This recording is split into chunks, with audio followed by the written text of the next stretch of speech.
Here's a little secret about Google Ads that most people don't know. Even if you pause your ad, Google's still looking at it and checking it on a regular basis.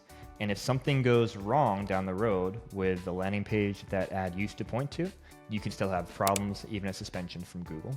And we've seen this happen time and time again. We've had businesses hire us here at StubGroup to fix suspensions that were caused for this reason. So when you have a paused ad, Google still expects that at some point you may enable that ad. Doesn't matter if it ran yesterday or 5 years ago. Google still crawls those ads on a regular basis. And so let's say, for example, we had a situation where years ago, a client changed their domain. They had one domain, they did a brand name change, changed it to a new brand name, and they had a redirect from their old domain to their new domain. And they had paused ads in their account they hadn't run for years that still had the old domain in them. Well, what does Google do? Google crawls those ads and suspends the ad account for circumventing systems because they're redirecting from the one domain to the other, and you're not allowed to do that in ads, even though we haven't run those ads for years.